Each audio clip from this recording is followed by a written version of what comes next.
Okay, I'd like to open the meeting of the Harwich Conservation Commission for August 19th, 2020. It is being conducted through remote participation. But I'd like to, did I jump the gun, Amy? No, you're good. Somebody else was just coming in. We're recording. Okay. Yep. I'd like to open with a statement from Governor Baker's office in regards to open meeting laws. So pursuant to Governor Baker's March 12, 2020 order suspending certain provisions of the open meeting law, General Law, Chapter 30A, Section 18, and the Governor's March 15, 2020 order imposing strict limitation on the number of people that may gather in one place. This meeting of the Town of Harwich Conservation Commission on August 19th, 2020 at 6:30 p.m. will be conducted via remote participation. Specific information and the general guidelines for remote participation by members of the public and/or parties with a right and/or requirement to attend this meeting can be found on the Town of Harwich website at www.harwich-ma.gov. For this meeting, members of the public who wish to watch the meeting may do so via recording on demand on the Harwich Channel 18 website or on our Town of Harwich YouTube page. Okay, well, welcome everybody. Hope everyone's doing well. Tonight, the first item on the agenda is a request for determination of applicability for 58 Schooner Drive, map 16, parcel W8-15. It's a proposal to renovate the existing elevated deck and replace two existing deck sections with a porch and a breakfast room. Do we have a representative here tonight? Yes. Hold on. Sorry, Dan. Yep. The first item is actually a presentation, and I think the agenda is for the West Harwich Special District, if you don't mind. Sorry, Dan. No, sorry about that. I skipped ahead. Okay, so we have a public presentation on the West Harwich Special District implementing regulations. Who will be providing that presentation? Hi, it's me, Charlene Greenhalgh, the town planner. Hi, Charlene. How are you, Brad? Doing well. Hope you're doing good too. I am well, thank you. Also with me this evening is Martha Heavner from the Cape Cod Commission. So if you do have specific questions, I promise I'll make this as quick and painless as I possibly can. As you may be aware, the town, through the Board of Selectmen, nominated the West Harwich corridor of Route 28 from the Harwich Port Town line to the Herring River as a District of Critical Planning Concern, or DCPC, under the Cape Cod Commission Enabling Act and other mechanisms. There's a mechanism when the community feels that something is particularly special, that they can nominate it as a District of Critical Planning Concern.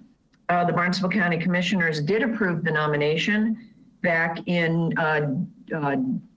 December 4th of last year, and the town has 1 year to establish implementing regulations, or in this case, zoning bylaws. So I have been working very closely with Cape Cod Commission staff on the implementing regs for the last couple of months, actually several months. It was recently supported by the planning board at their meeting on August 11th. At this past Monday night meeting of the Board of Selectmen, the Board of Selectmen voted to sponsor it, endorse it, send it to the planning board to start the public hearing process and put it on the town meeting warrant. And last night, the Harwich Board of Health voted to support the West Harwich special district that we are trying to create here through zoning. So as part of the DCPC process, there is a requirement that this go before the Conservation Commission, and last night it went before the Board of Health. You just need to be informed of the proposed implementing regulations and given the opportunity to comment on them if you choose. Neither board, you don't have to take a vote or any action unless you feel that you want to. What the Board of Health did is they simply held a vote to simply support the zoning bylaw. If you would like to make a statement of support to either the Selectmen or the Cape Cod Commission, you are certainly welcome to do so. This bylaw was created by myself and commission staff, but it has been reviewed numerous times by the planning board as well as a group of neighbors. I have an email list of over 70 folks who received this, updates and periodic information regarding the West Harwich Special District. So there's a lot of vetting, a lot of folks have looked at this. So we will be holding a public hearing before the planning board on September 22nd. This is also going before the Cape Cod Commission for them to vote on whether or not they feel that it meets the requirements for the implementing regulations, and that's happening on September 3rd. I'm happy to go into more detail on the specifics of the bylaw, but it is about 5 pages long. I'm happy to answer any questions that you may have. So without further ado, I send it back to you. Thank you, Charlene. Okay, well, I'll ask if the commissioners have any questions. First, I guess I'll ask Amy, any pertinent to this you think that connect with the Conservation Commission? Well, certain portions, very few, but certain portions are within Conservation Commission jurisdiction, being close to the river or within the floodplain, but I don't see any major changes that are going to affect what our regulations are for in the floodplain. So if I might, yeah, the local Board of Health regulations and the state regulations with regard to wetlands and floodplain definitely still fall under you guys. We're not taking any of that away. Nothing there is changing. Okay. Well, I'll run through the commissioners quickly and see if they have any thoughts. Stan, do you have any comments or questions? Charlene, could you just briefly summarize the key points without going into a lot of detail, or? Yeah, I think I can do that through you, Mr. Chairman. Stan, I think I can do that. So what we did is we prepared a document that if you have a historic structure under the definition of historic that we've added here, and it's anything that is on the town's historic list of structures, and we also added a handful more that actually meet a standard to meet the Mass Historical Commission standard for nomination. And they do have what's called a MACRIS number, which is tied into the Mass Historical Commission. So what it does is it allows those properties that have historic structures to go through a more streamlined approval process, depending on the type of change they want to do to a building. If they want to do 250 square feet, it would be reviewed by staff, and likely it would be the town planner. If it is between 250 and 1,000 square feet addition or improvement, there would be a review through the planning board under their waiver provision. So that's something that would be quicker. And then anything over 1,000 square feet would trigger the planning board site plan review process. So it does streamline some things. It's a little incentive to try and preserve some of the homes in that area. This is known as Captain's Row.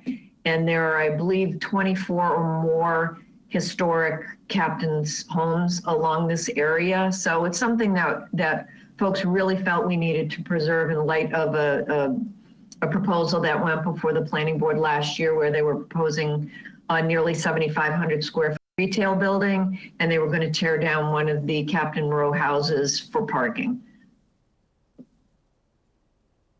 Okay, thank you.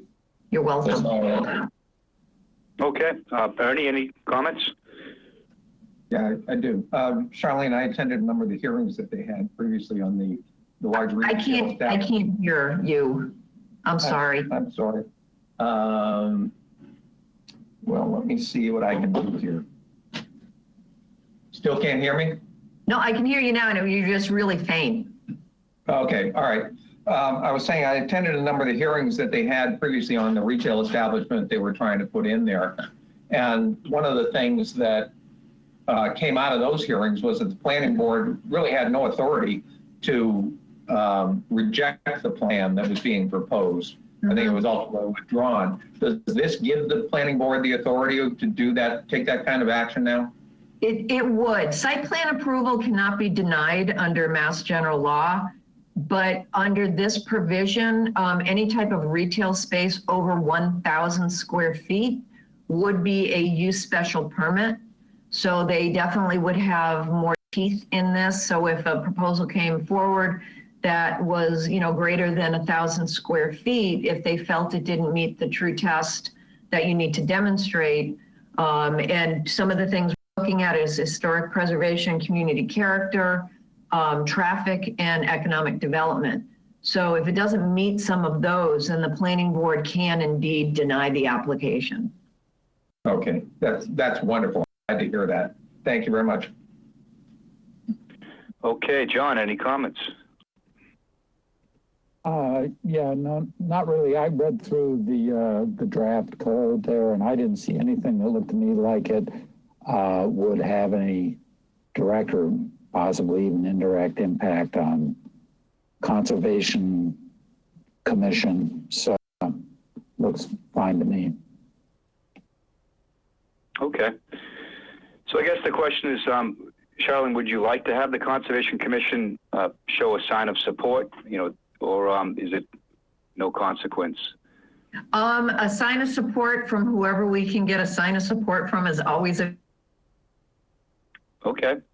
Well, I think it's a very good concept. I certainly don't want to say you have to do it, but if it's something you feel strong about. Okay. Well, then I think make a motion to have the Conservation Commission support the proposed West Harwich Special District implementation regulation, and keep it that simple. Could I have a second, please? I'll second it. Okay. Any discussion? All right. Seeing none, all those in favor say aye. Aye. Aye. Okay. Well, good luck. It sounds like a really good process, and hopefully it'll protect those homes. Thanks so very much. I appreciate your time. Have a good evening. All right. You too. Thank you. Bye. Okay. So now we're back to the request for determination of applicability. And the first one is 58 Schooner Drive, map 16, parcel W8-15. And it's a proposal to renovate the elevated deck and replace 2 existing deck sections with a porch and a breakfast room. Do we have a representative here tonight? I think it's Dan. Correct. Dan Croto from Moran Engineering. Here for the owners, Michael and Carol Davey. The proposal is I believe, pretty simple and straightforward. There's an existing deck on the back of the house. The owners were looking to replace 2 sections of it, one with a 5.7 by 11.3 porch addition, so an enclosed porch, and another with a 10 by 13 breakfast room, enclosed breakfast room.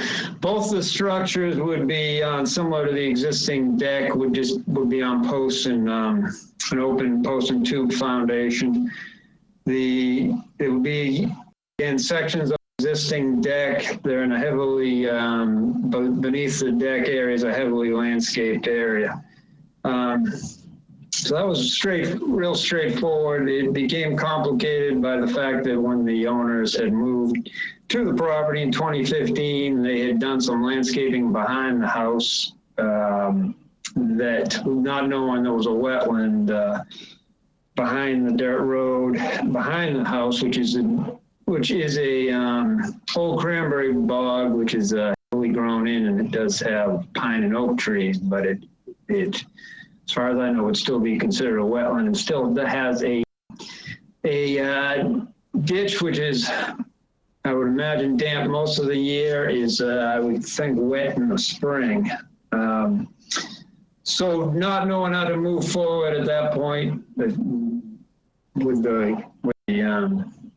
Amy and Nikki's advice was to file an RDA and let the commission review the land and the project, and to get out and speak with the owners and take a look at the site. So having said that, and hopefully some of the commissioners were able to get out to the site, I'll end my presentation and listen, see if there's solution forward. All right, thank you. Amy, do you have a summary for us? Sure. As Dan stated, it's kind of very simple at the first look, in that they're renovating the elevated deck. They want to put additions within the existing deck, still on a sonotube foundation. This is a second story deck. So it's pretty simple. We did find that in 2015, 2016, some clearing had been done around the house and a retaining wall put in, and this wall is about 56 feet from the wetland at the closest. And back in 2015 and 2016, we didn't have a 60-foot no new structure regulation. So creation of this wall, where the trees were taken down in the small yard area they have in the back, I can understand why where a couple trees were, they might have been concerned about safety of, around the house. So they do have a small yard area in the back that is contained by a retaining wall we're talking about. I do think the commission probably, if would have approved this as an RDA, most likely back in 2015 and 2016. So I thought that it was just a good opportunity to get a good plan of record out there of what's actually there and have you do this as an RDA. We went out to the site. 3 of the commissioners are with me today out on the site and met with the owners, which was very nice. Pretty much beyond that wall, down the slope to the wetland, which is an abandoned bog, which is, to an average person, you wouldn't know what it is. Because it's just so heavily grown up and not very wet, especially in the significant drought times we're in right now. But I can see where they would have made that mistake. But beyond that wall, it's really pretty natural. It's treed, there's some shrubs. The owner has expressed that they would be willing to do a little bit of extra planting, kind of the bare spots in that area. If they're, I did let them know about our no chemical application regulation, particularly fertilizer. It does look like fertilization is happening in the backyard within our jurisdiction. They, on site today said okay with that. So I think this is a good opportunity it was a good educational opportunity, I think, for the owners. And it's a good opportunity for us to have an accurate site plan for what's on the site. But I do feel the commission would have approved this back in 2015. The wall itself creates almost its own barrier or no-mow zone essentially past that. That's how they're treating it essentially. So I would recommend approval of it. I don't think they needed like a formal planting plan. I'd be happy to meet with them out there. Sorry, I'm getting messages on my screen. Meet with them out there and discuss a little bit of planting, but not a lot. And I would recommend approval with a -3. All right, thank you, Amy. All right, let's start with comments and questions from the commissioners, and I ask everyone to give their thoughts on a fine for the past unauthorized activity as well. And I'll start with Stan. One thing I just thought of, the house in the original deck, that was all, I don't know when that was built, Dan. That was, let's see, I can check too if you need me Well, I to. was just wondering if everything was approved at the time of the original construction. the original house and deck, correct, were approved. It's hard to, I do have the original site plan. It's very hard to see the date. It looks like around 90, but I got a Board of Health sign off on a plan of 88. So I think it was built around 90.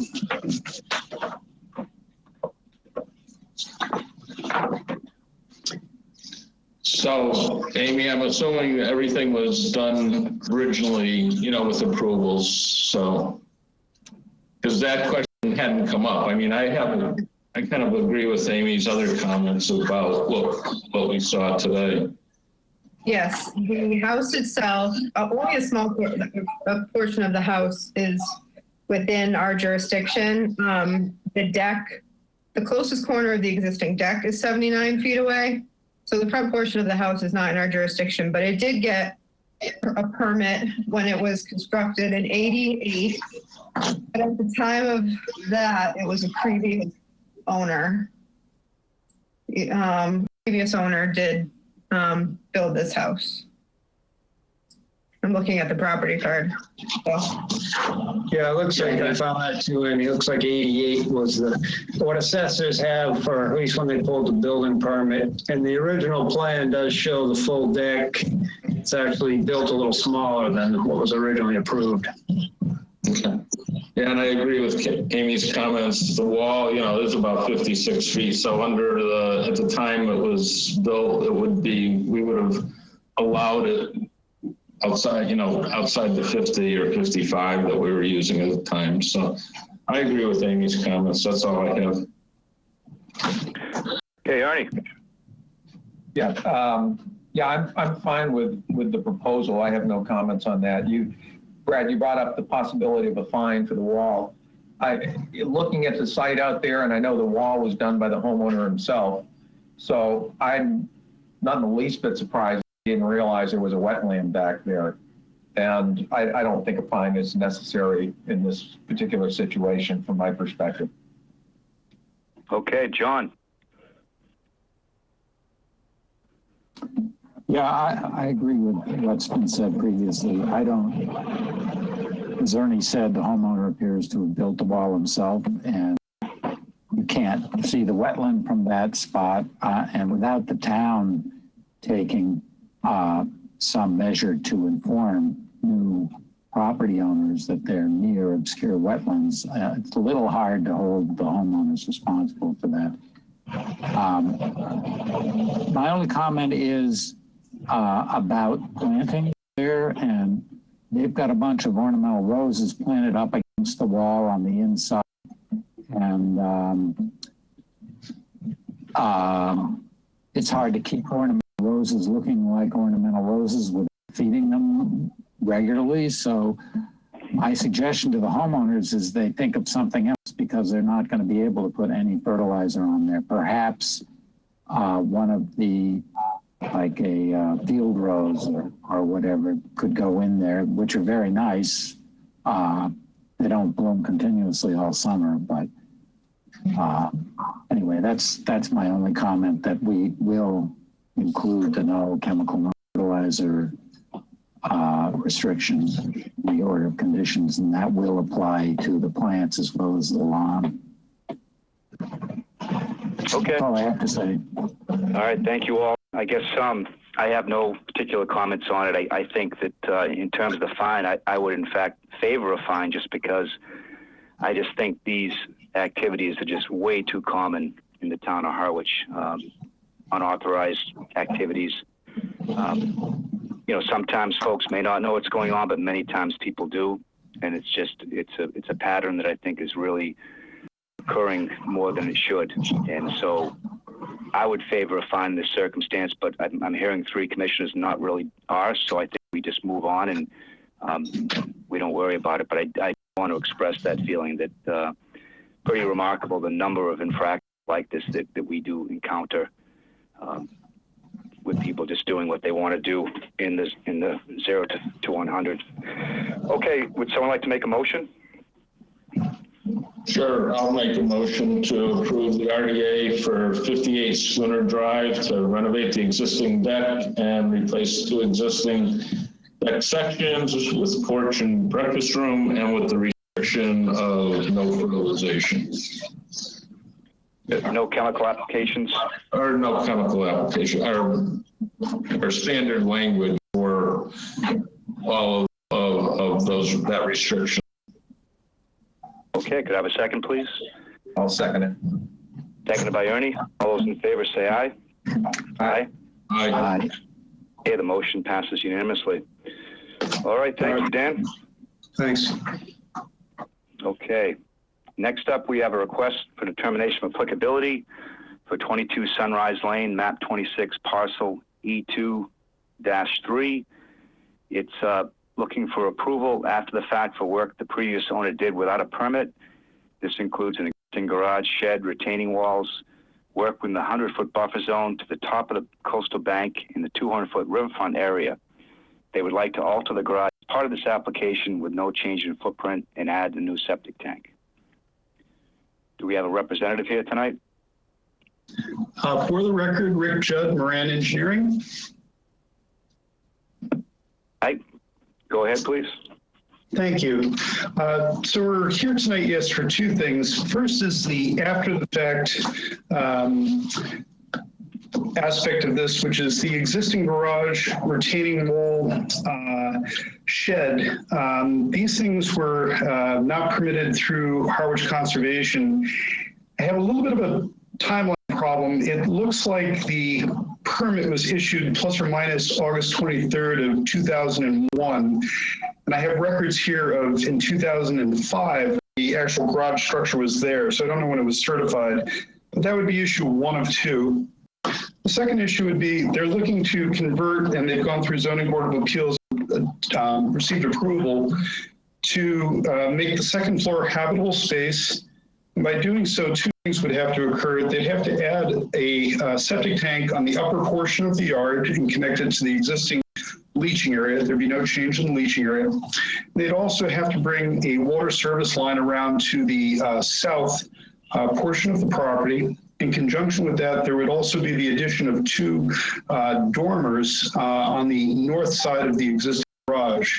So I'll try to take any questions you have in discussion, but the after the fact is, this will be the first time I've ever dealt with this. I'm not familiar with this procedure. Okay, thank you. Amy, do you have any comments for us? Sure. It was the previous owners of the property that owned the property when this happened. We have a record that the garage was in 2001 and the shed was in 2003. My guess was the retaining walls went in when the shed went in when the garage went in, because they are on either side of the garage and provide access to the garage. So we noticed this when we got the building permit application for the work that they're proposing to do now on the garage, and we noticed that we had never permitted those things to begin with. So let's file an after the fact. Normally, I would have handled the type of work you're doing on a garage like this administratively, but the other things need to be put on record. So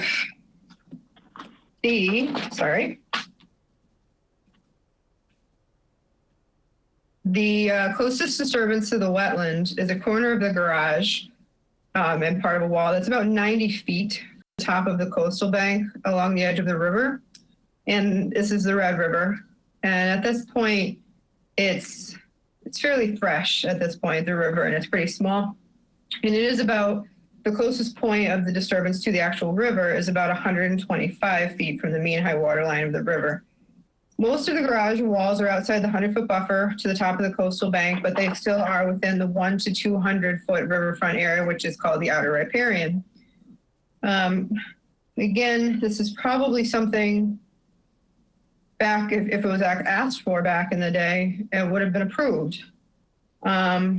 This is not the same owner as who built this. C word, if you will, of these structures is extremely natural down to the riverfront area or coastal bank. So I would recommend an approval with a -2 and 3, because it is resource area, technically as riverfront area, as well as buffer zone and coastal bank. That seaward of the garage and associated retaining wall for the driveway becomes a no-mow zone. And that 2, no chemical application can occur within 200 feet of the riverfront area. That's what I got for you. Thank you, Amy. Stan, any comments? No further comment other than Amy's Ernie. Yeah, a couple questions for you. So the addition over the existing garage, is that going to be rental space? I personally don't have that particular answer. It did go to Zoning Board of Appeals, so it would be an open kitchen and living room area. I personally don't know through the owner if that's going to be rental space. I've never been informed of that one way or the other. The only reason I asked is one of the next door neighbors stopped over and said the existing property, I guess, in and of itself is rented out most of the time. So I assume that this would probably be rental as well. Which sort of leads me into what I was most interested in. There's the new septic tank is described as a proposed infiltrator polypropylene septic tank or equal. Can you explain that to me, Dan? I'm not familiar with those. Yes, for the record, my name is Rick. I'm sorry, Rick. I'm sorry. That's Dan fine. You're on Dan's camera there. It says Dan Croto, so. Right, he's a much better looking candidate on the other end of the camera. Good question. The reason I chose the infiltrator as a brand, but the tank itself, the polyseptic tank, is monolithic. So it's light duty to come in, so it makes a little less impact. I don't have to have a boom truck bring something across the area. So it's about a 700-pound septic tank. It has very easy to maneuver and to put in. So that particular brand is available locally, and that's why it was spec'd out. Okay. Now, I assume the health department asked for that addition, because the existing tank wouldn't service the additional bedroom. When you have two structures and you have a common septic system, you need a 2-compartment septic tank or tanks in series. So to overcome and not remove and replace, I have elected to put a second tank in series. Okay. I understood that requirement was only for rental properties. That's why I asked the first question as well. So. Just a point of clarification, two structures, regardless of their use or commercial use, has to be 2-compartment or tanks in series, but it is a good question. Okay. All right, good. Other than that, no, I have no other questions. I appreciate your time. Thanks, Rick. Thank you. Thanks, Ernie. John, you're up. Yeah, I have no further comments or questions. Okay. I have one question for Amy. What year did the riverfront regulations come into play? Either 1996 or 1999. So they were in play when this was done. Right. So, And we did permit the house. Mm-hmm. So yes. Okay. All right. Well, it was a long time ago. Okay. All right. Seeing no further comments, would someone like to make a motion? Brad, do you have any audience questions on these? Oh, good point. Any comments from the audience? All right, hearing none. Would one of the commissioners like to make a motion? Yeah, I'll move to approve the request for determination of applicability for 22 Sunrise Lane with our fertilizer restriction on the order of conditions. Okay. Hey, Ernie, I just want to use, refer to Amy's the -2 and 3 conditions. Thank you. Yeah, so I amended As well. to include those. Yeah, as well as modify it to have all chemical applications, not just fertilizer. Yeah. Okay, do I have a second? I'll second it. Seconded by Stan. All those in favor say aye. Mr. Chair, Aye. clarification. Sure. My other recommendation beyond the no chemical application was that seaward of the garage and associated retaining wall for the driveway becomes a no-mow zone. Did you want to include that or no? Oh, that's a very good condition. All right, Ernie, could you modify your motion? It's going to be a challenge now. Really put me to the test here. Just read my site summary. All right. So I move we approve the request for determination of applicability with a -2 and 3 determination and the proviso that seaward of the garage and associated retaining wall, it becomes a no-mow zone, and there'd be no chemical application within the 200-foot riverfront area. Okay, very good. Have a second?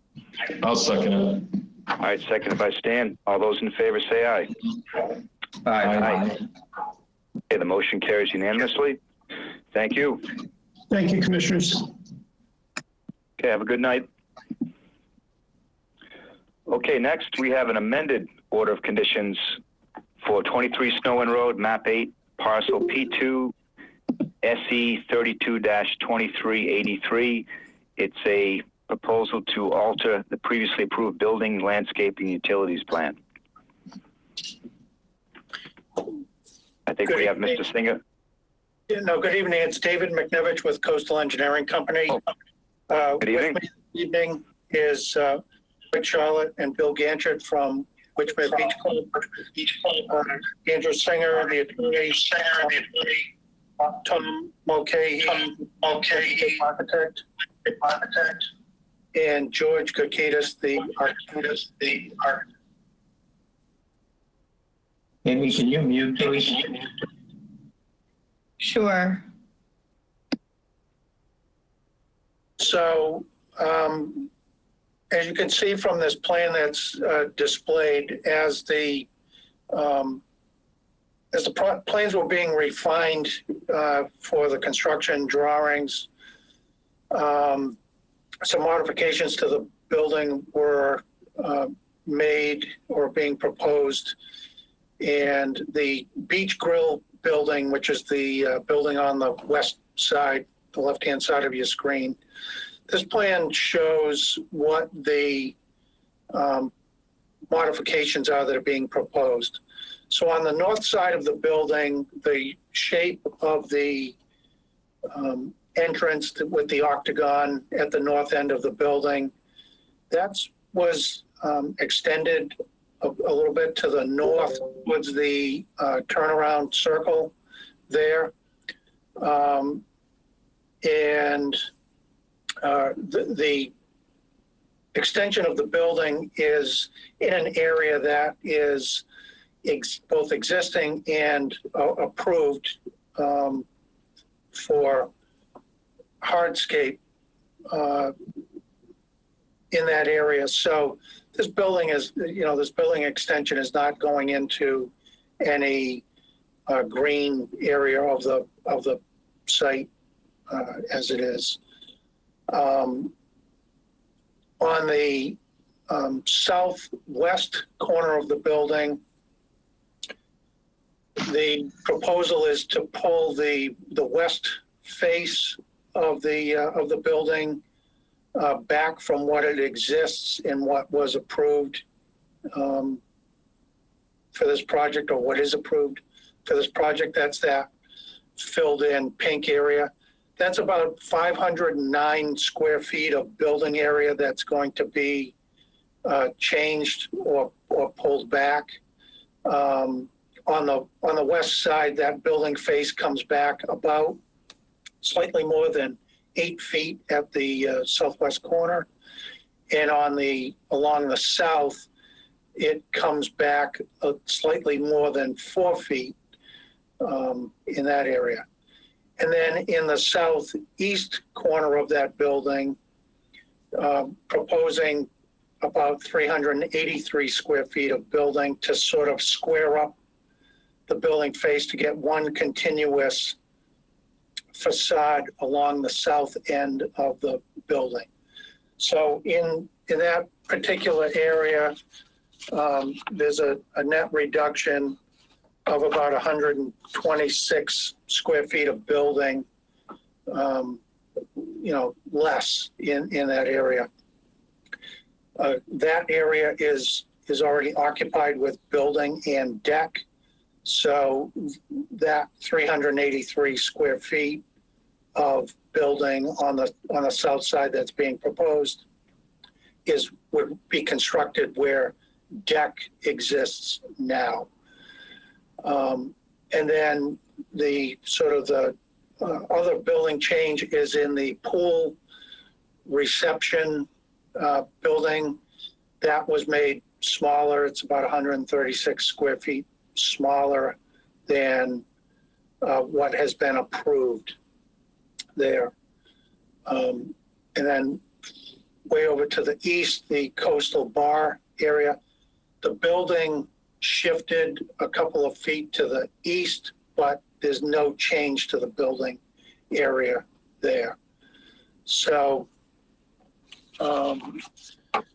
we feel that the changes certainly to the building can be approved. We think that they are, there's actually maybe a benefit to the interest by pulling the building. And then also there's a deck or a boardwalk connector, if you will. On the west side of the building, there's a paver access drive that provides access down to the beach. There's a deck, boardwalk deck, if you will, that connects that paver drive to the deck on the south side of the Beach Grill building. And that will get pulled back up against the building. So there's a section that's to the west of the existing building that will be removed. And so that comes back about 7 feet further from the dune on the west side than what exists there now. And then that's it on pretty much on the building changes. Some of the grading and minor layout changes to the interior of the pool amenities area. There was some adjustments made to that. And the way up to the north, limit of work, the approach driveway was realigned to point directly to the center of the turnaround circle. Previously, that approach driveway was parallel with the west property line there. And so what that's done is actually provided for a larger native plant area between the circle and the west property line. I would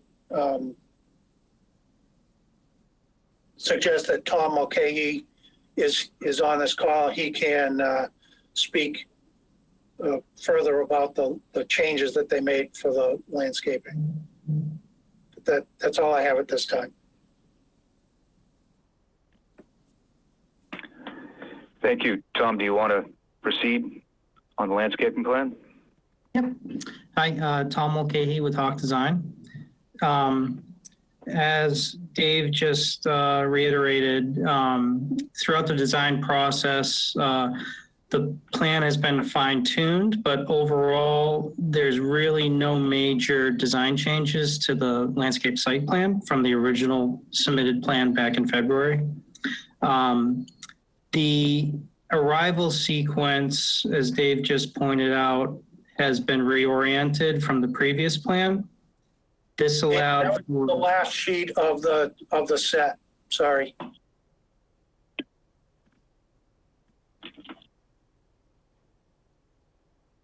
That's the one. Yep.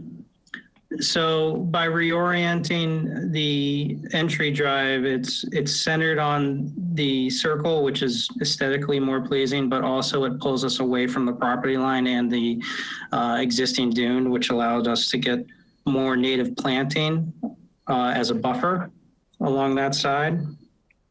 And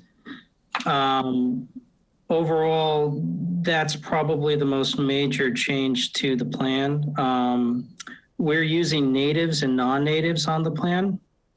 As you know, this is a very difficult site where even native plantings have a tough time with the wind. And on the aesthetic side of things, within the pool area, we're trying to create separation between the spaces. And unfortunately, the natives can't achieve this on their own. So we've mixed in some non-natives. And we're happy to work with Amy if there's any issues with these plants. And that's about it. Okay, thank you. Amy, do you have a summary for us? Sure. The color-coded plan really helps a lot to show the differences here. But what I'm not understanding is we received on August 14th a coverage comparison calculation sheet, David, which is a little spreadsheet that I had asked for that compares building coverage, amenities coverage, site coverage. I'm kind of having a hard time marrying those numbers with this plan. And I don't know if those calculations take into account everything on the site, including stuff that's not within conservation jurisdiction, which is only a small portion. I'm just not, maybe I can't, well, I know I can't do math that well, but I'm just not seeing the numbers. It actually, your plan makes it clear and shows that you have a reduction, but it doesn't allude to the same reduction, I don't think, that the spreadsheet showed. Okay, let me try to address that. So you're talking specifically on the building coverage? Yeah. But the sheet that we provided you last Friday,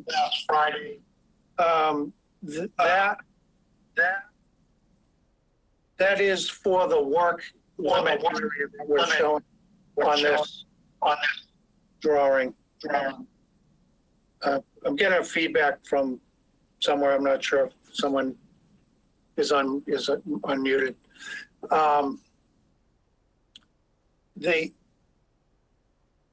The numbers that I'm showing on this is we went back and looked at that. The proposed coverages are correct, and I looked at the building coverage, the approved building coverage, the 13,575 square feet, and when I reran the numbers today to look at what was on the approved plan, that the approved building coverage is actually slightly more than that. And I think that's what closes the gap between maybe what you're seeing on this illustrative plan and what was in that table that I presented. The amenities coverage and is correct. So it's the building coverage. The approved building coverage is actually slightly larger than what's that 13,575. It's close to a couple hundred square feet larger than that, and that would bring all these numbers into alignment, Amy.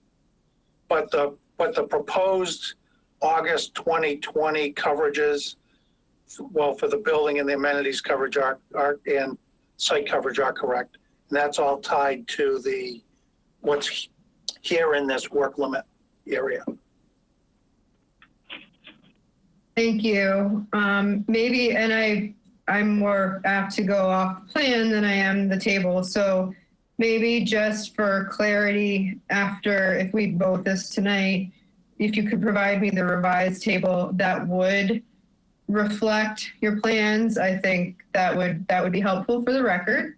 I don't have any issue or real comment on the changes, the building changes or the amenity changes. I think they're approvable. With the landscape, I would just recommend, I mean, you're proposing 1 Rose of Sharon. Technically, we consider those fairly invasive, so I would recommend taking that out and finding something else to put there. And then just suggestion that to change the roses from an ornamental rose to a native rose, just to even out the natives and ornamentals a little bit more. Other than that, oh, I had one other question.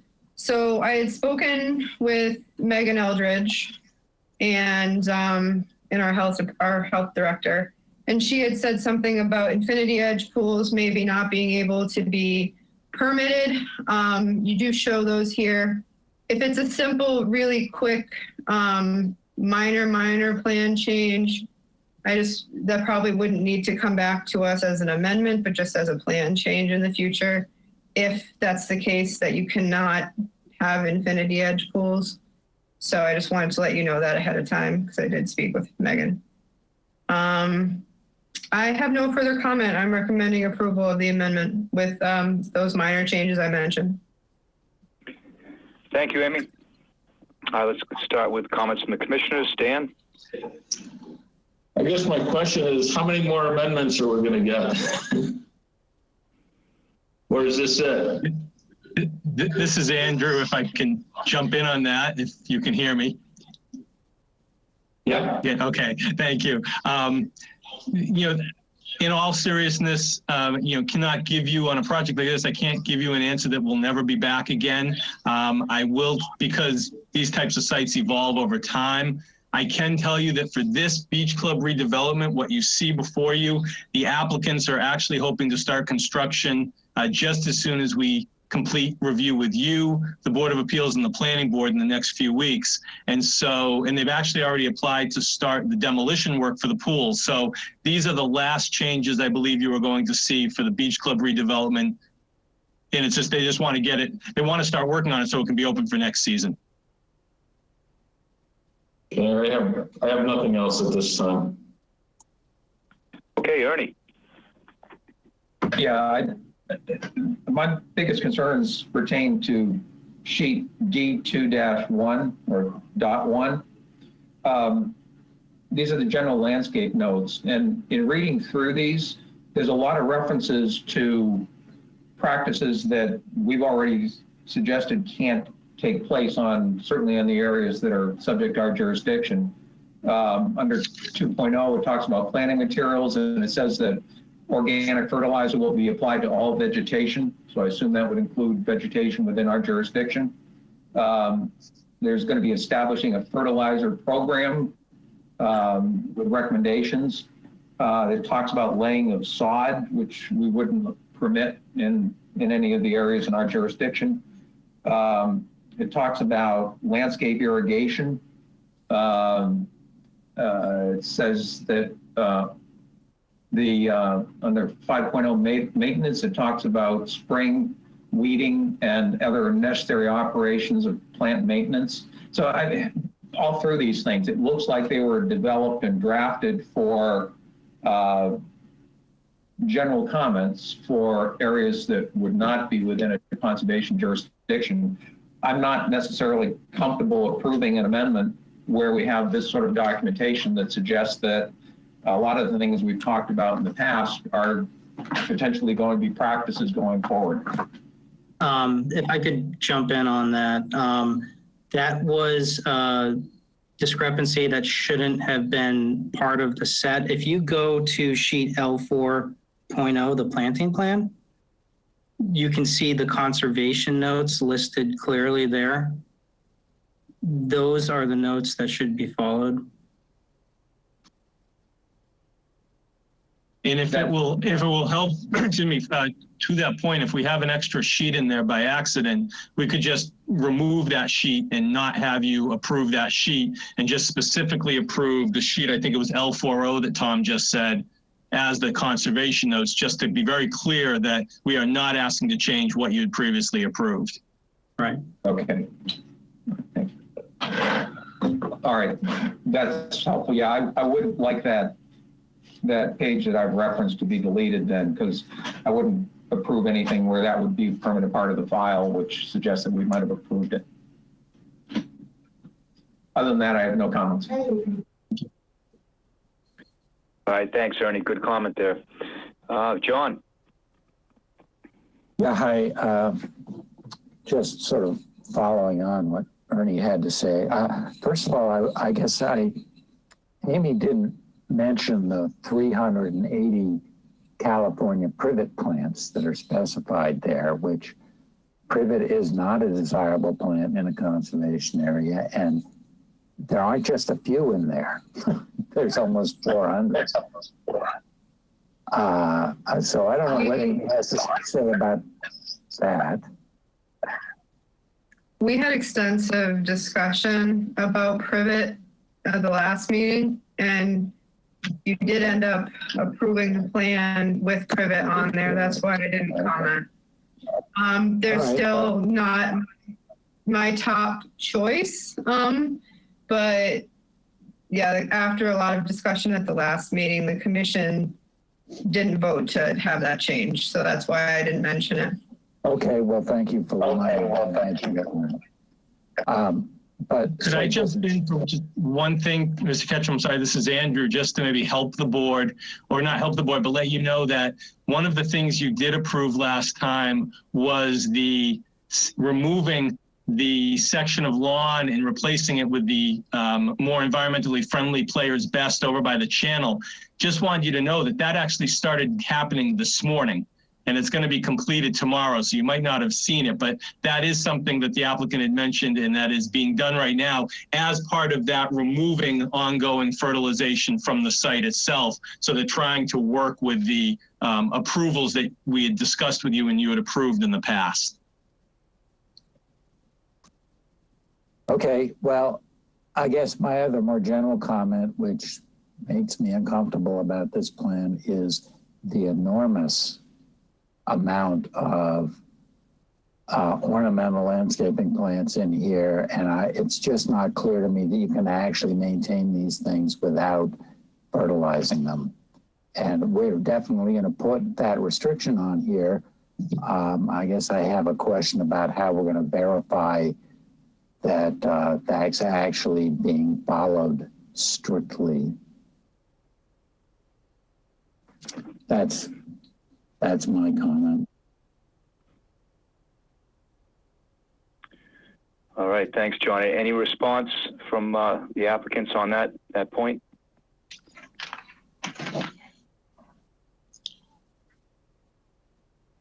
I don't know if Andrew wants to, I think when this was approved in February, and Andrew, maybe you want to jump in on this. The condition was that the project had to meet the current fertilizer standards or the current regulations, or come back with a program approvable to the commission. Am I not correct on that? That is correct. And when we came back with that, and we had a lot of discussion on it, that was what I was mentioning with the Players Best, which was if you recall, there were two aspects. There was the removal of the Players Best, and then you also approved the two small sections of synthetic turf in those little areas that are shown on the plan. And that was all part of the program that we did come back with you, as Dave just mentioned. And that was, and the plantings had remained mostly the same. And we were working with the plan with you to attempt to meet the current regulations as we move forward. But you do understand that in any of the conservation jurisdiction, there will be a restriction that you cannot apply any herbicides, insecticides, or fertilizers. And that doesn't just apply to turf grass, it applies to everything, including all your landscaping plants. And I believe maybe I can ask Amy, because I just don't, unfortunately, I don't have the order of conditions in front of me from before, but I believe, Mr. Ketchum, that might be a condition already. Yeah, I'm just bringing it up right now. Hang on one second. Yeah, I apologize. I don't have that in front of me. Yep, amended, and sorry, I have a dog who's you can hear in the background. Amended in February of this year. Any areas within Conservation Commission jurisdiction on the site are not allowed to have fertilizers, herbicides, pesticides. This condition shall remain in perpetuity and shall not be released by a certificate of compliance. And we are not asking to change that. Thank you. All right. I have no further comments myself. Are there any comments from the audience? No comments from members of the audience. All right. Any additional comments from commissioners? All right. Seeing none, would someone like to make a motion, please?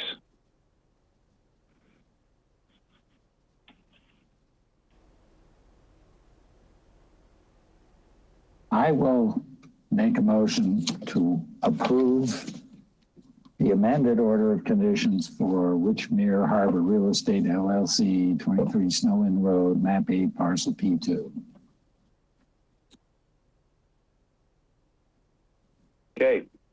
Okay, please have a second.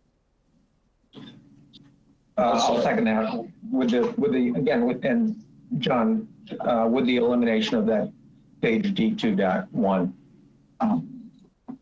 I accept your amendment. Thank you. Okay. Still second it. All right. Any discussion? So that's the one condition I think we have, Amy. There were no others.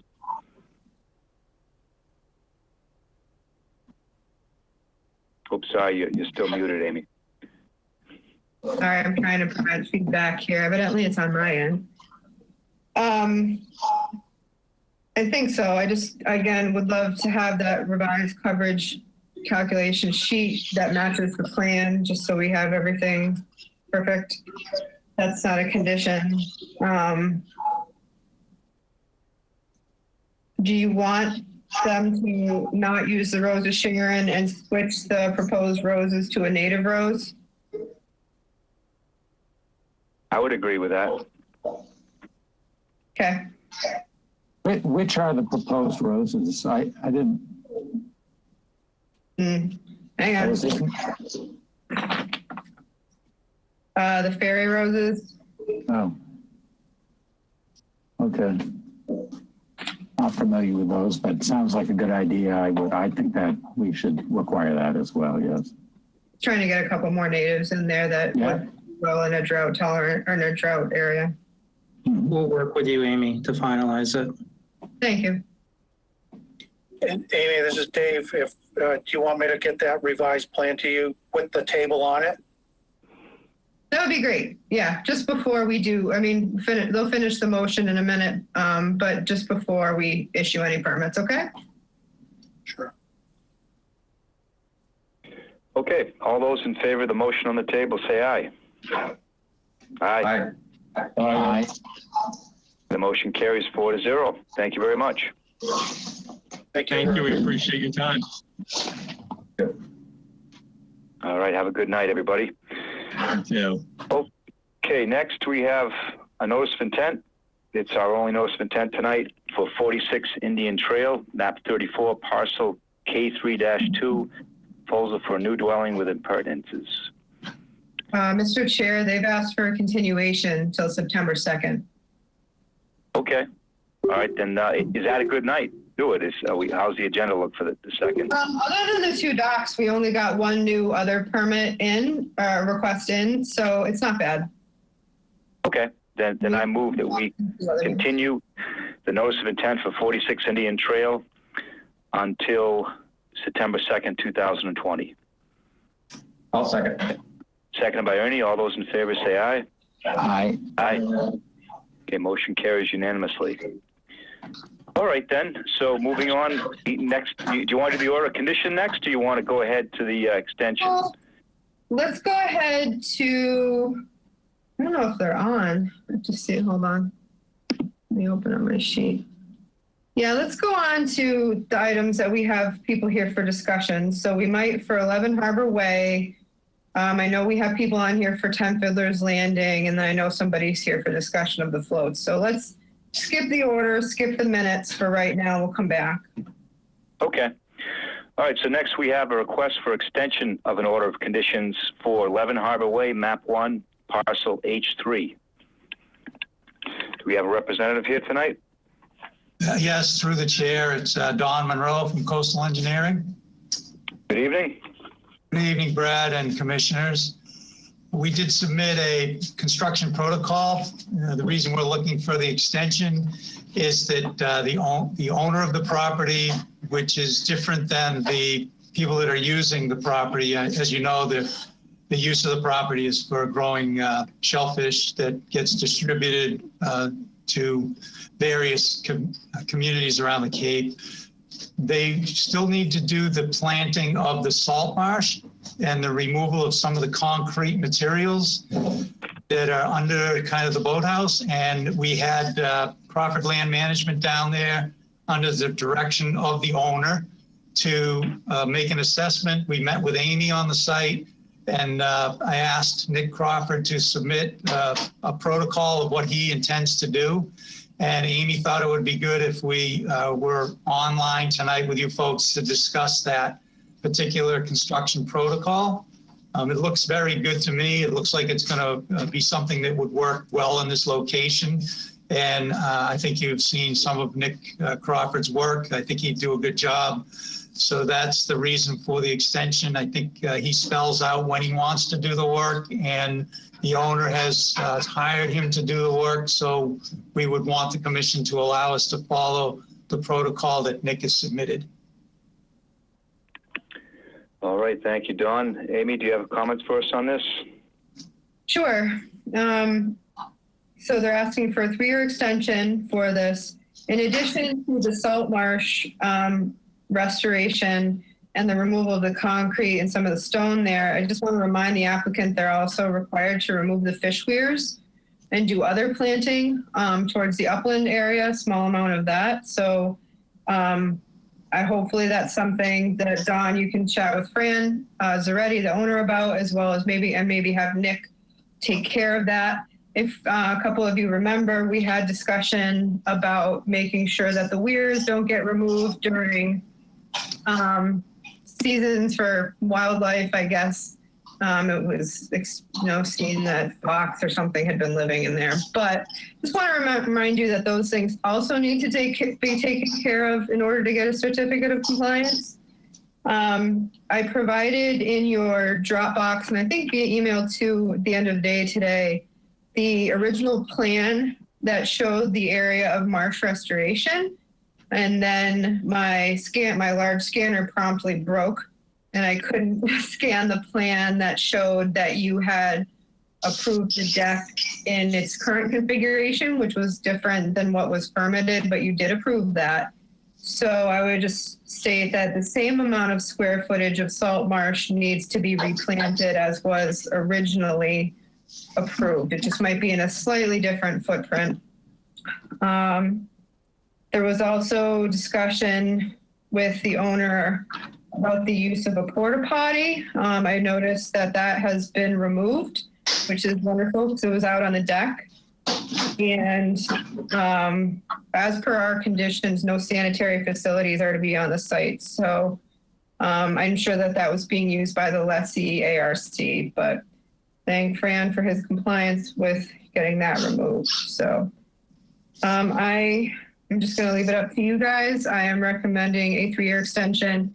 The salt marsh can't be planted until spring of next year. We would want a minimum of 1 year, if not 2 on top of that, in order to determine that the marsh which they're proposing to use marsh mats or bags essentially, that those would actually take. So I'd recommend a one-time 3-year extension. Okay, thank you, Amy. All right, let's go through comments. Stan? I have no comments, Bill.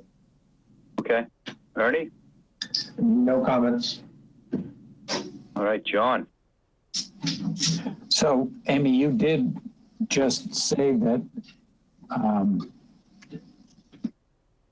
that the commission approved at some point a change in configuration of the loading dock or whatever it is there. So that's not an issue. It's not an issue. And as soon as I saw the original plan, I remembered, and in the file is a plan showing what you did approve about a year later. I see. So yes, what is out there today has been approved. I scanned one and then the scanner broke. Okay. Okay. All right, great. I have no other comments or questions. All right, thank you, John. I have no comments either. I think I support Amy's recommendation. Any comments from the audience? Okay, hearing none, would someone like to make a motion on this proposal? How long of an extension are they requesting? I think 3 year. 3 years. I didn't think we would go that long. I think we need to go that long to make sure that the salt marsh takes, so we want to have it open. So if we have to do any replanting, I think in the protocol, Nick actually alludes to wanting Amy to come down after the first year and even after the second year to determine if it's satisfactory. So we'll need, I think at least, we would need the 3 years as long as we get the planting done this spring. I would just state that we could write in a cover letter that the planting shall be done in the spring of 2021. Okay. And Nick did mention that he would probably be the one that removes the poles because he said he has a use for them. So. Yeah, those would be nice flagpoles. I won't say what he's going to use them for, but they won't be here. Yeah, well, I think they're all cedar. Yeah. Amy, can you recall if there was a condition on survival rate for the plantings? I don't remember. I don't know if we did that because it was mostly salt marsh, so it would be more like area in terms of, and not just like individual, planting success is hard to do, but I can check. Yep. Okay. Would someone like to make a motion? I'll move that we approve the request for extension of the order of conditions for 11 Harbor Way for a 3-year period with a proviso that the planning be completed within the first year. Okay. Do I have a second? I'll second it. Seconded by Stan. All those in favor say aye. Aye. Aye. The motion carries unanimously. All right. Thank you, Don. Great. Thank you very much, Brad, and the rest of the commission. Thank you. And Amy, too. Okay. So next, we're going to skip the minutes and move on to discussion. In under discussion, the first item is a proposal to modify a pier at 10 Fiddler's Landing. And so I think we have not applicants yet, but just the owners of 10 Fiddler's Landing want to describe their interest. Yep. Mr. and Mrs. Lappin are on. If you want to describe how we got to here, that's fine. If you want me to, I can do that. Okay, Amy, why don't you do that, and I'll fill in wherever I need to, or if you have any. Sure. The Lappins reached out to John Rendon and myself a few weeks ago now, and wanted to chat about modifying their existing licensed walkway, essentially raised walkway over the marsh. It is existing permitted with both the town and the state. This is a walkway that ends in a ladder. It extends over a substantial portion of marsh. I believe it was first permitted, I don't have it with me, in the 80s, and received a lot of, there was several hearings on it before it was permitted. Extends over a lot of marsh. As a result, they don't have, a float. It's not a dock per se. It really is a walkway. They're asking, they like to use it in order to get out, bring out their kayaks, bring out their paddle boards for them and their family. And they're just it's getting harder and harder to get down that ladder safely. So they came and asked John and myself how that could possibly happen. Originally proposing kind of a permanent type stairway that would get them down. And I met with them and encouraged them to look at alternatives that might be less permanent in the waterway, such as, aluminum staircases or whatnot that could be pulled up when they use them. So because this was kind of an unusual request, and I didn't know which way you were going to go with it, and I didn't know which way the applicant was going to lean towards something kind of permanent, or was going to be able to do what I had potentially suggested. I didn't have them file. I said it'd be good for them to talk to you first and just get some feedback. They did provide you some information as well as photos that are in your Dropbox with what they would like to do. And my recommendation would be for you to let them file either an RDA or a notice of intent. It is your purview. The stairs would not extend any farther out than the existing end of the walkway. And I'll hand it over to the Lappins. Sure. I'm Richard Lappins, my wife Judy, and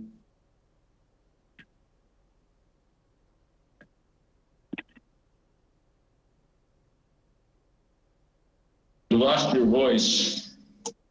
Can't hear you, Richard and Judy. right now it's very difficult and dangerous to get down to the water with our kayaks and paddleboards. And it's very, very slippery on the rungs of the ladder. We are hopeful that you will allow us to do this. We'll all be within the footprint of the current walkway, and we have 7 steps going down, and that would really be pretty much it.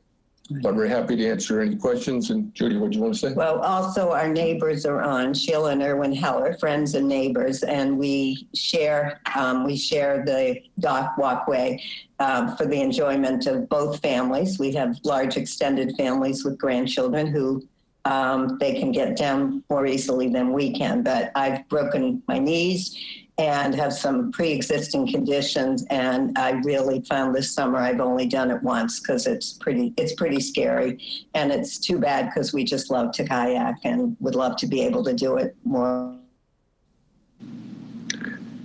And this is Erwin Heller, a neighbor. I just want to say we're totally in support of it. We feel nervous every time Judy says she wants to use it because that ladder is not something that people over 50 should be using. Never mind over 70. All right, thank you. All right, well, let's hear from the commissioners on their thoughts for how this should go forward, whether it would be a notice of intent, an RDA. We would certainly need to see some design plans.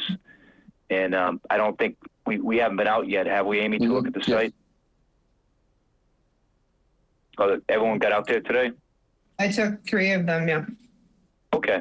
All right, then let's hear from the commissioners. Stan, what are your thoughts? Yeah, looking at it, as it's mentioned, what they're proposing to do is within the existing footprint of the licensed dock or walkway that they have, they're proposing to shorten from one pier, the last 2 piers. So whatever they're putting in there, they're not going to be, from what our understanding was in talking today, they're not going to be disturbing anything in the riverbed or anything at this point. I do like the idea of using some kind of temporary ladder, though, rather than a permanent or temporary staircase or whatever that can be moved, either pulled up or removed in the off season. I think that would improve or, provide an additional benefit to that area, to the marsh. But other than that, I have no problems with doing it. Yeah, we would, the plan is for us to pull it up when the season was over and put it in at the beginning of the season. All right, Ernie, any thoughts? Yeah, I appreciate the pictures that you gave us, Richard. Those were helpful. I assume that's sort of illustrative of what you're thinking of doing. These stairs that you gave us in these pictures obviously have the ability to be raised, because I see there's a davit on the bulkhead above the stairs that I'm sure has some sort of a pulley or something to raise them up. I don't know how you would do that at the end of that dock that you're on right now, unless you put some sort of a structure over it to raise them up. Our plan is actually to, since we're only hoping to be able to do it at the beginning and the end of the season. The weight of the staircase would be about somewhere around 300 to 325 pounds. So we'll somehow or other create a mechanism to slide it up onto the walkway in the off season. Okay. I mean, you're faced with the potential of those stairs are going to get slippery if they're in the water all the time too. So, right. But we'll try to do a non-skid surface. Yeah. And also have to clean them off from time to time.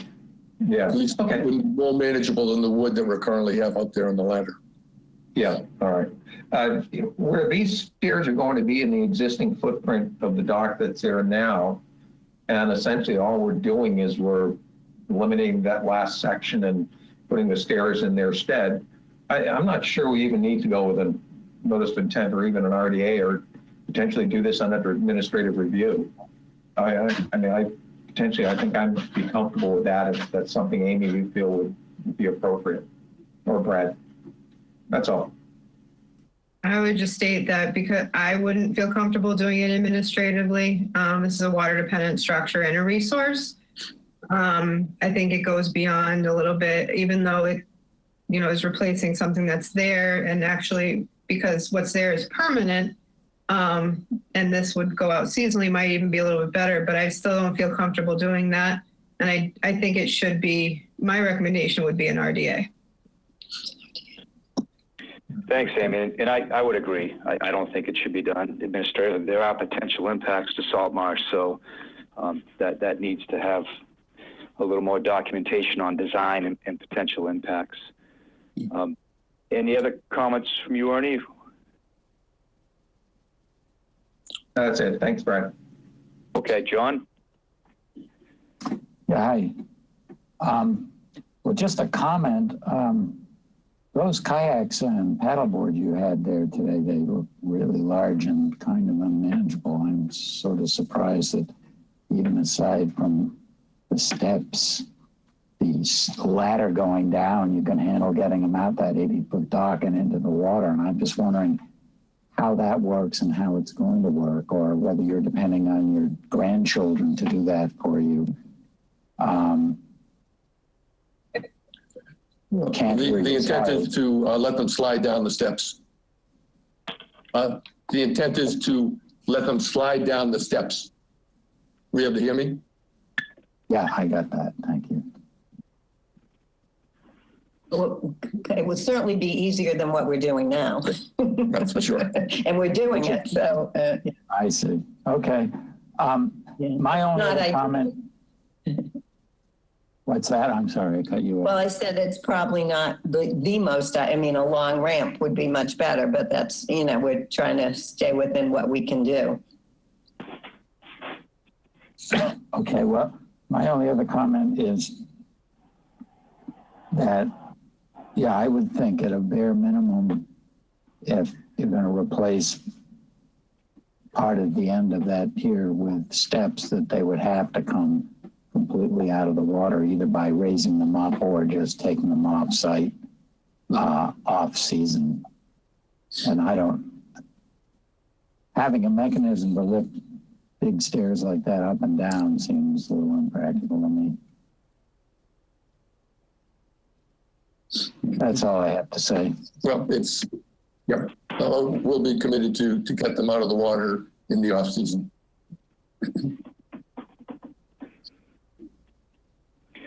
Okay, well, I think you've gotten some guidance that, I think everyone would like to find a solution, for what you folks need.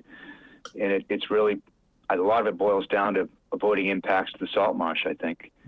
And so if you want to work with Amy to, I think RDA probably is appropriate. And we'll see you back here before too long. Thank you. Look forward to it. Thank you very much. I will email you. I'll email you the paperwork tomorrow. Thank you. Thank you. Thank you. All right.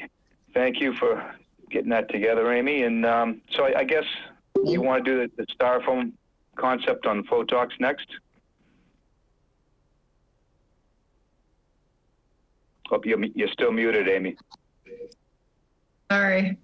We have the individual who reached out to me and with the concern, and though the concern is really, it started as being specific to a specific pond and specific issues with floats. I think it was good to have a discussion in a larger scope in terms of all of Harwich about use of styrofoam for floats. And it's not just floats for, the type of floats where you swim floats out in the middle of the pond. A lot of old floats for docks and everything else have styrofoam. So I thought it was worth a discussion to have. And John Rendon, the harbor master, has been made aware of this.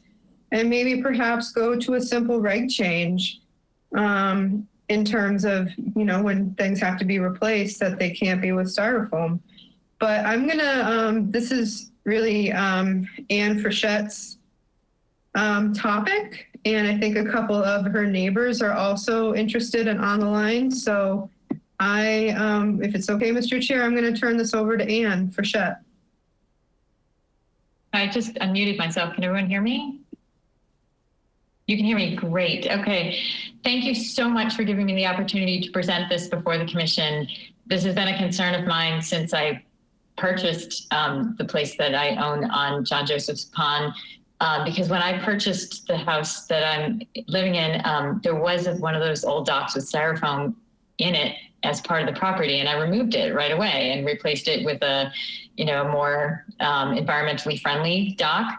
And I've submitted a document that shows pictures, and you can see the picture of the dock that I have now. It's actually a model that a lot of people have moved over to on Bucks Pond and also John Joseph's Pond, which doesn't have styrofoam in it. And, so we have, a neighbor, and I can see Patsy is also on this call, a neighbor who lives actually in the property between my property and Patsy's property, who has one of these very, very old docks, and it's actively spewing styrofoam into the lake, into John Joseph's Pond very regularly. It washes up onto my beach. I collect at least a cup full of it every day. Patsy's collected a cup full off of her property over various periods of time. And we've both spoken with the owner about addressing this, like removing it, trying to make him aware that there is styrofoam going into the lake and that it's a potential for wildlife to eat it and get sick and die. And there hasn't really been a whole lot of goodwill to replacing the dock, but no one ever uses this dock. It just sits and disintegrates into the pond because the owner rents for 8 weeks of the year and the property sits empty for the rest of the time. And whenever renters come down to the dock, they go, oh, gross, because it's always covered in bird poop, and they scream out spiders. Oh my God, there's spiders. And so nobody actually ever uses the dock. It's just a piece of trash that's disintegrating into the pond. So I did a survey of the other docks on John Joseph's Pond, and there are a few others that also are of the same materials and construction, and that are also disintegrating. One of them has weeds growing up through the middle of the dock. And it's very frustrating to me that, there's so many of us who live on the pond who care enormously about the pond and about the wildlife. And who also very conscientiously go around collecting the styrofoam that keeps spewing out of these docks, and the owners aren't taking care of it. So I approached Amy to see if there's some way to strongly encourage the people who are polluting the ponds on a day-to-day basis to just take responsibility and remove them. This is my goal. And we know that other towns on the Cape, for example, Chatham and Dennis, are taking care of this problem. I heard from the people at the Association to Preserve Cape Cod who said that the way Chatham is handling it is that the harbor master is banning these docks as part of his jurisdiction over waterways. So I just wanted to see, you all are aware of these kinds of issues with styrofoam, and you are all aware of how things in town work much more than I am. So I just wanted to put it out there and see what can be done. And I'm willing to do whatever it takes to help resolve this problem, because I care very much about this pond. I swim in it every single day, as Patsy can attest. And we want to make sure that the environment stays friendly to the wildlife that lives there and is there for generations to come to enjoy. So thank you for giving me the opportunity to speak, and I welcome any advice or any action or anything that can be done to address this problem. Thank you very much for putting your time into this and becoming an advocate for this issue. So we appreciate that. Yeah, what do you think, Amy? What's a good approach for this regulation or removal of that particular bad float, or what do you think? I think both. I think first, since we've actually identified, Ian has identified specific ones along her pond. I mean, if something is causing a detriment to something is causing a detriment to a wetland, then we, even regardless if it has a permit or doesn't, we can tell the person they have to remove it, alter it so it's not affecting it anymore, et cetera. So since we have specific examples and addresses, that is something that I could handle. I would suggest I would start with a letter to them, to those individuals. And if I don't get a response, then it goes to an enforcement action. I try to, give people the benefit of the doubt and treat it softly first, but then reach out and do enforcement. So that would be my first step for these specific ones.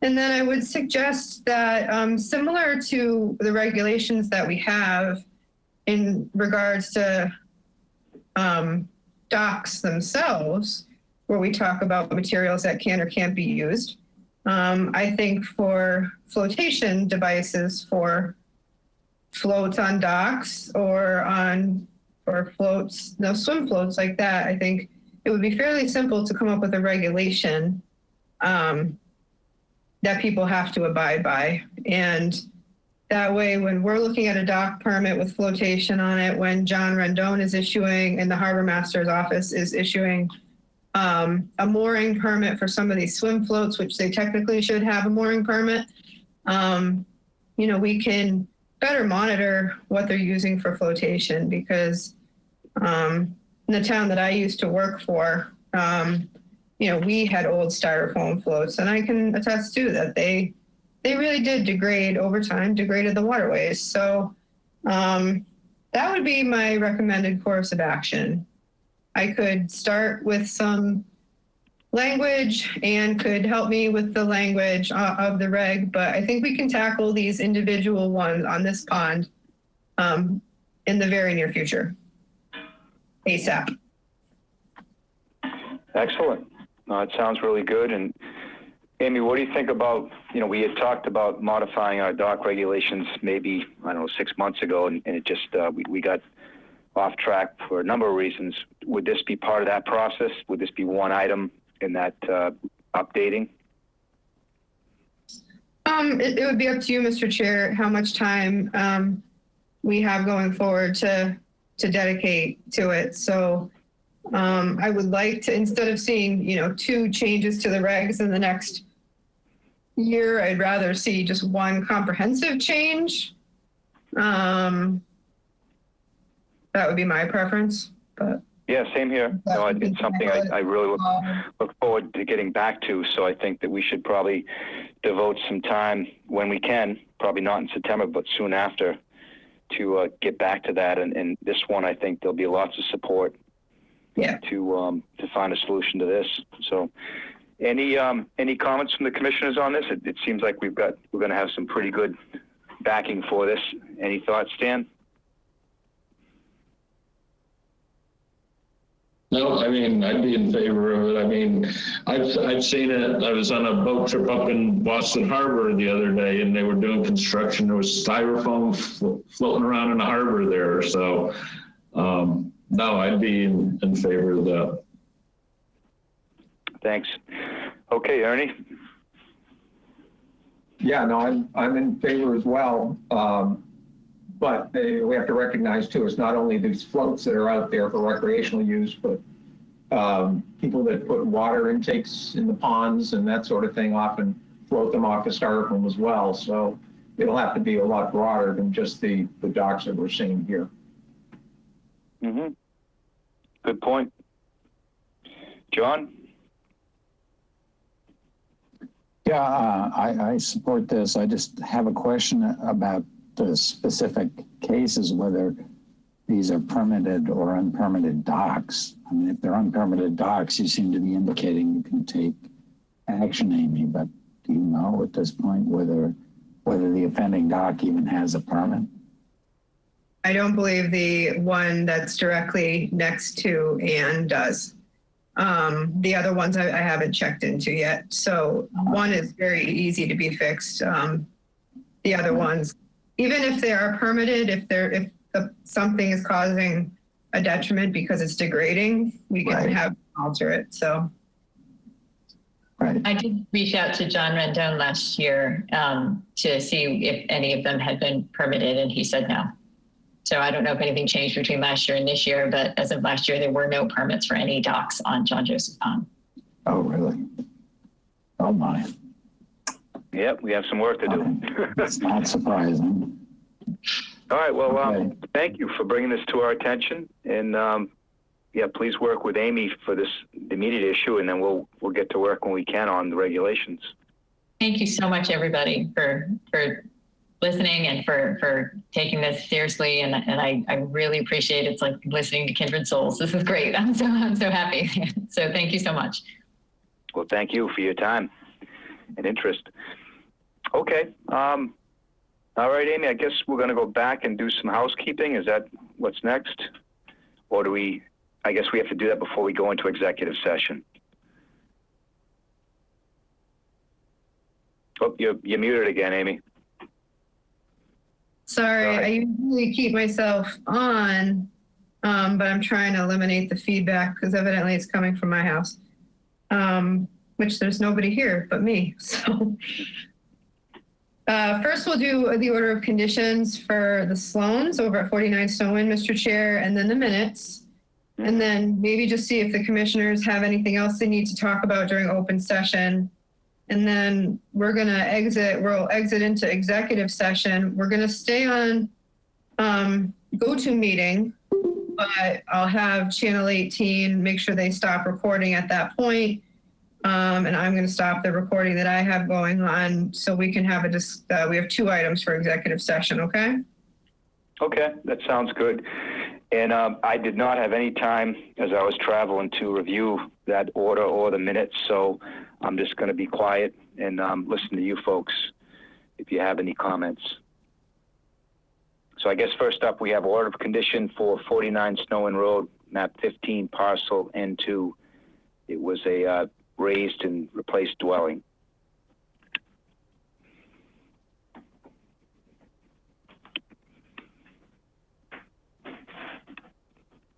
I had no comments on that, on the order of conditions.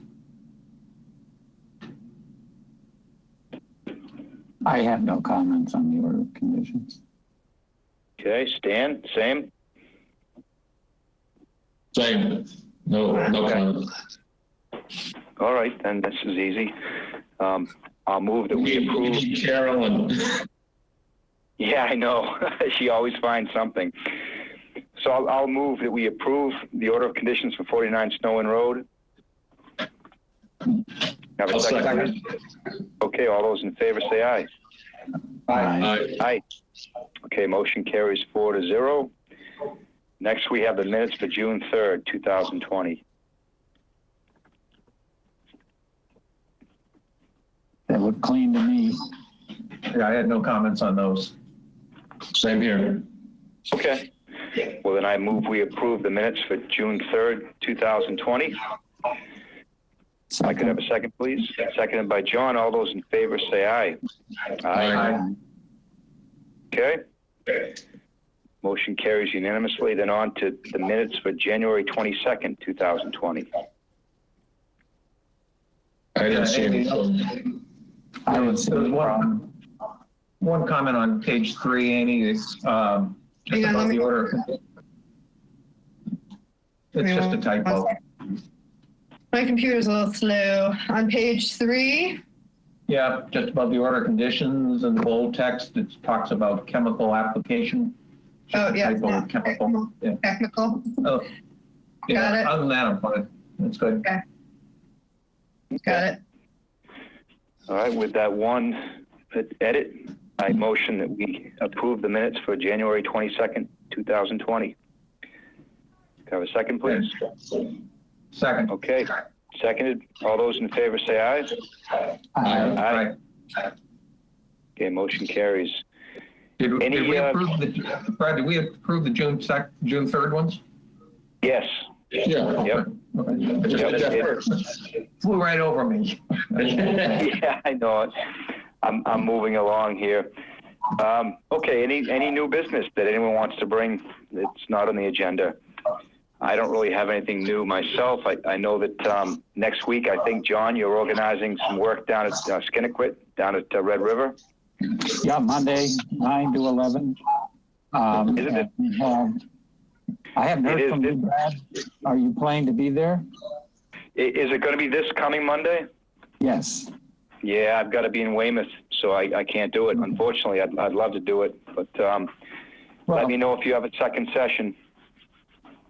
I will, and we could talk about that. I think we have a reasonable team. It will be me and Amy and Uncle Beanie's neighbor, Julie. Julie, I forget Julie's last name. Yep. And then Tyler and 2 other volunteers through HCT. So, super. Yeah, that's a good crew right there. That you should make some progress. So, yeah, sorry about that, but if you do it again this fall, I'd be happy to come by. Okay, well, we'll coordinate with you if possible. So. Yep. Yeah. I had one thing. I'm sorry I didn't mention it or I didn't put it on here. If you're familiar with 47 and 52 North Road, right on the river, it was a little cottage right on the river, north of 28 there. Yeah. So if you recall, this is just something I don't want you to think about. And please email me your thoughts. It's not on discussion topic, but I told him I would mention it. This is the one where you approved them manually going behind the bulkhead, putting some filter fabric in to stabilize it. Well, found out they were out there doing more than that. They had started putting in a vinyl bulkhead behind it because they found as they were digging, everything was just running off into the river because that wooden one is so bad. So I stopped them and had him just stabilize the site again. He wants to know how to move forward. I suggest, because it's behind the bulkhead and not seaward of it, and that's all filled land, I would be okay with if he filed an amendment to his order. They said they were going to do it by hand, with a handheld type machine to kind of drive it down a little bit. It's not like your typical bulkhead that would go down probably 8 feet. But we're not going to discuss it tonight, but if you could think about it, and I'm happy to send you the plan that we approved so you can kind of see the exact area, but let me know if you think an amendment would be appropriate for him to do that work. Okay, I think I probably have to get out there and take a look at it and see what was approved. I'll send you the order and I'll put the order. I'll just email it to you. I'll email you the order and the plan. Okay, all of you.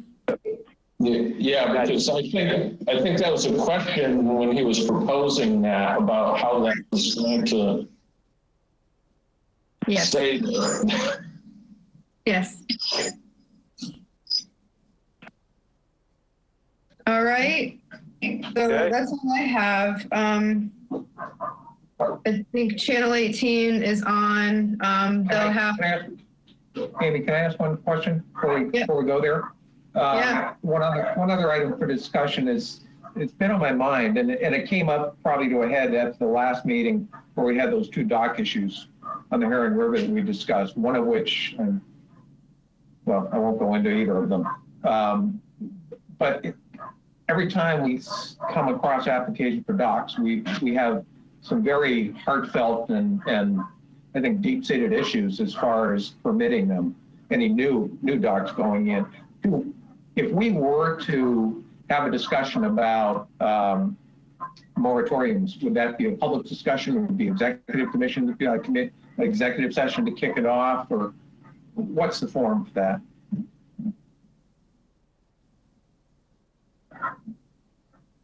You're muted, Amy. Regular session, I would say. Okay. An open discussion about that. All right. At some point in the future, obviously not the next meeting, maybe a couple of months when we have a time on the agenda, is to put that down as something to think about. Sure. All right. Yeah, thanks, Ernie. I feel strongly too that we need to revisit that discussion we had on, trying to change our regulations and maybe get at the whole problem of density, which I see as just a large problem in a lot of locations. We just have high densities. We have cumulative impacts. So what I hope to see happen is that we can wrap up the progress with the bogs, the Bell's Neck bogs, get that management plan taken care of, and then move right back to the regulations on the docks. And there'll be a lot of issues, and I think one option certainly could be some specific moratoria, some sensitive areas. So I think it's a good idea, and it will generate lots of discussion. So, but I hope that, maybe October, maybe November, we can dive right back into that.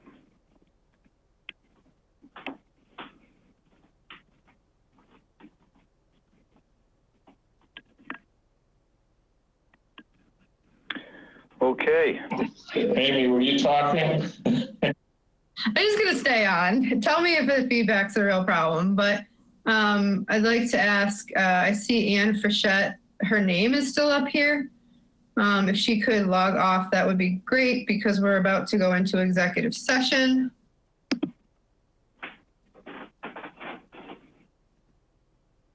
Yeah, it's not just Ann.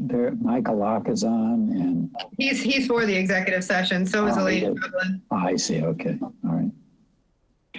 Okay, so I guess we're going to adjourn the regular session. That's the idea, Amy? Yeah. So you'll need to make a motion to adjourn the public session of August 19th. And to go into executive session, not to return to regular session, and you'll need to do a roll call. Okay. Well, I move that we adjourn the public session for the Conservation Commission for August 19th, 2020. Could I have a second, please? Second. Okay, seconded by Ernie. All those in favor say aye. Aye. Aye. Aye. Hang on 1 minute. Okay, I'm going to stop the recording. This conference has no longer